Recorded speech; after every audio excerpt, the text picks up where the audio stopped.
Good morning dear all. How are you? कैसे आप सब लोग? स्वागत करता हूँ आपके अपने यूट्यूब चैनल प्रगति क्लासेस पे। आज हम लोग क्लास 9th का चैप्टर नंबर 2 टिश्यू बायोलॉजी का लेक्चर लेकर आए हैं। इसमें हम लोग फ्लूइड टिश्यू के बारे में जानेंगे, आरबीसी, डब्ल्यूबीसी और प्लेटलेट्स के बारे में जानेंगे। आज हम कोशिश करेंगे पूरा चैप्टर को फिनिश कर दें, ताकि हम नेक्स्ट क्लास जो है इस चैप्टर का पूरा वन शॉट लेकर आए लाइव।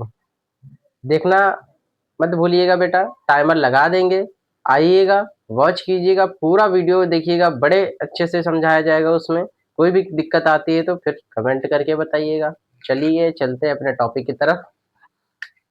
क्या है फ्लूइड वस्कुलर टिश्यू?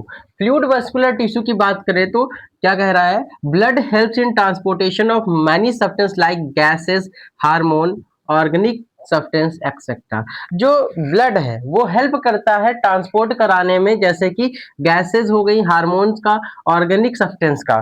ठीक, ये क्या करता है? ब्लड ट्रांसपोर्ट कराता है एक जगह से दूसरी जगह, गैसेस का मूवमेंट कराता है, हार्मोन का और ऑर्गेनिक सब्सटेंस का etcetera. Blood has fluid matrix called plasma.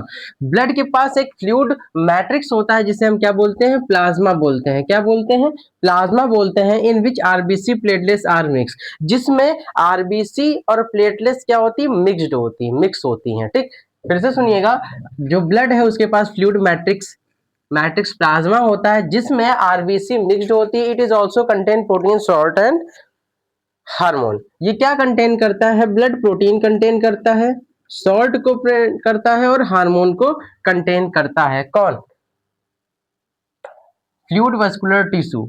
ठीक है, चलिए चलते हैं आरबीसी की तरफ। आरबीसी क्या है? ये कंटेन करता है red colour respiratory pigment called haemoglobin. जो आरबीसी है ये लाल कलर का रिस्पिरेटरी पिगमेंट को कंटेन करता है, जिसे हम क्या बोलते हैं? Haemoglobin. That help in the transportation of that help in the transportation of oxygen, जो हेल्प करता है ऑक्सीजन के ट्रांसपोर्टेशन में। अगर फ्लूइड, हाँ, आरबीसी की बात करें तो इसमें हीमोग्लोबिन होती है जो हेल्प करती है ट्रांसपोर्ट कराने में ऑक्सीजन का। डब्ल्यूबीसी की अगर बात करें तो व्हाइट ब्लड सेल होता है, ये प्रोटेक्ट करता है हमारी बॉडी को फ्रॉम एक्सटर्नल हार्मफुल सब्सटेंस। कोई भी बाहरी हार्मफुल सब्सटेंस है उससे प्रोटेक्ट कौन करेगा? WBC, white blood cell. White blood cell का काम क्या है? ये जो हमारी बॉडी में कोई चीज एक्सटर्नली हार्म कर रही है उससे प्रोटेक्ट करेगा। क्लियर? प्लेटलेट्स की बात करें तो ये क्लॉटिंग ऑफ ब्लड, इसको हम क्या बोलते हैं? Clotting of blood. ये क्लॉट कराता है। जैसे फॉर एग्जांपल आपके चोट लगी, वहां से ब्लड क्या है? बाहर आ रहा है। अब उसको रोकने का काम कौन करेगा? प्लेटलेट्स। वहां पे जो कवरिंग आएगी वो किसकी वजह से आएगी? प्लेटलेट्स की वजह से आएगी। Clear? Movement of happen in our body by the help of muscular tissue.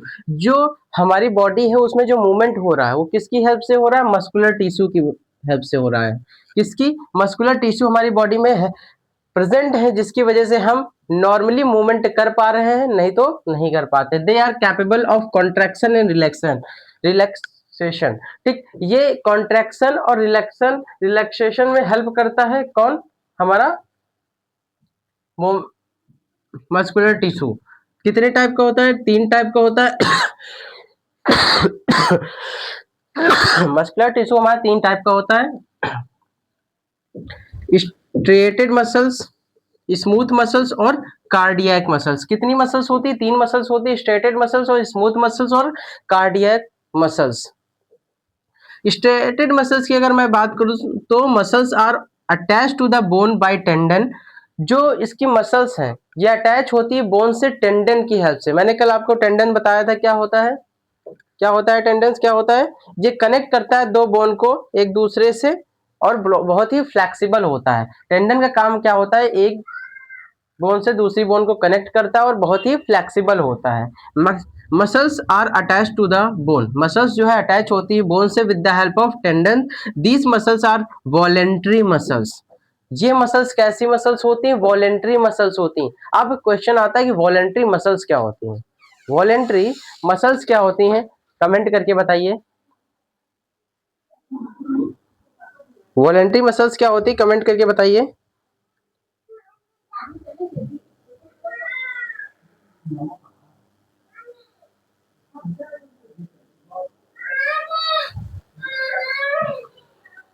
कर दिया कमेंट।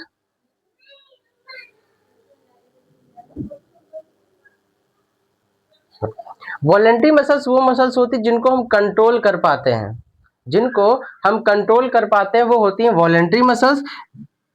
वो कैसी मसल्स होंगी? Voluntary muscles. वॉलेंटरी मसल्स वो मसल्स होती है जिनको हम कंट्रोल कर पाते हैं। ये मल्टी न्यूक्लिएटेड होती हैं, इसमें बहुत सारी न्यूक्लियस प्रेजेंट होती है। मल्टी मतलब बहुत सारी न्यूक्लियस प्रेजेंट होती है। The cell of this are multi nucleated. It contain special protein called contractile protein which contract and relax the muscles by which movement become possible। क्या कह रहा है? ये कंटेन करता है एक स्पेशल प्रोटीन जिसका नाम है कॉन्ट्रैक्टाइल प्रोटीन। ये कॉन्टेक्ट और which contract and relax the muscles. वो जो कॉन्ट्रैक्टाइल मसल्स है वो क्या कराती है? कॉन्ट्रैक्ट कराती है और रिलैक्स कराती है मसल्स को, जिसकी वजह से मूवमेंट पॉसिबल हो पाता है। क्या होता है? मूवमेंट पॉसिबल हो पाता है। We can grow this muscles by exercise and diet. अब जो मस्कुलर टिश्यू है इसको हम ग्रो कर सकते हैं अपनी डाइट से। एक्सरसाइज अगर हम रेगुलर कर रहे हैं, डाइट ले रहे हैं, तो हम इसको प्रॉपरली ग्रो कर पाएंगे। किसको? मस्कुलर टिश्यू को। ठीक है, आगे हम बात करेंगे नर्वस टिश्यू की। किसकी? नर्वस टिश्यू की। चलिए स्क्रीनशॉट ले लीजिए, फिर हम आगे बढ़ते हैं। आई होप ले लिया होगा स्क्रीनशॉट। हाँ, स्क्रीनशॉट ले लिया होगा। चलिए अब बात करते हैं नर्वस टिश्यू की। किसकी बात करेंगे? नर्वस टिश्यू की। नर्वस टिश्यू प्रेजेंट होता है हमारे ब्रेन में, स्पाइनल कॉर्ड में और नर्व्स में। कहाँ पे? स्पाइनल कॉर्ड में और नर्व्स में। Cell of nervous tissue pass information from one place to another place very quickly. मतलब सुनना, न्यूरॉन होता है, जैसे कि कुकर की बात करते हैं। कुकर गर्म है और तुमने छुआ और तुरंत हाथ बैठ गया। क्यों गया? रीजन पता है? नर्वस टिश्यू की वजह से गया। क्योंकि जैसे आपने उसको टच किया वैसे ही जो आपकी बॉडी में सिग्नल है वो डायरेक्ट ब्रेन में चले गए। ब्रेन से मैसेज आया, ब्रेन ने बताया कि हाथ हटा लो नहीं तो प्रॉब्लम है। तुमने क्या किया? तुरंत हाथ को हटा लिया। तो ये न्यूरॉन काम करता है, मैसेज को ट्रांसफर कराता है हमारा nervous tissue. Cells of nervous tissue pass information from one place to another place very quickly. जो सेल है नर्वस टिश्यू की, ये इंफॉर्मेशन को पास करती हैं एक प्लेस से दो प्लेस वेरी क्विकली। ठीक है। It's main function to control and coordinate the body activity. इसका मेन फंक्शन है कि ये कंट्रोल करे और कोऑर्डिनेट करे बॉडी की एक्टिविटीज को। मतलब हमारी बॉडी में जो एक्टिविटीज हो रही हैं उनको कंट्रोल और कोऑर्डिनेट कौन करेगा? नर्वस टिश्यू करेगा। कौन करेगा? नर्वस टिश्यू करेगा। क्लियर? अब न्यूरॉन की अगर मैं बात करूं तो न्यूरॉन में डेंड्राइट आता है, एक्सॉन आता है, सेल बॉडी, स्नैप्सेस, ये चीजें आती हैं। आई होप ये चैप्टर आपको अच्छे से समझ में आया होगा। कहीं पे भी कोई दिक्कत आती है तो लास्ट ऑप्शन क्या है? कमेंट करके बताइए। कमेंट करके बताएंगे तो हम उसको क्लियर कराएंगे, नहीं तो अपने मन में रखे रहिए। ठीक है। कोई दिक्कत इस चैप्टर में? कहीं कोई प्रॉब्लम? चैप्टर अगर समझ में आया हो, सारे लेक्चर समझ में आए हो तो शेयर कीजिएगा, लाइक करिएगा, सब्सक्राइब करिएगा। फिर मिलते हैं किसी नए टॉपिक के साथ। तब तक के लिए बाय बाय। जय हिंद, जय भारत।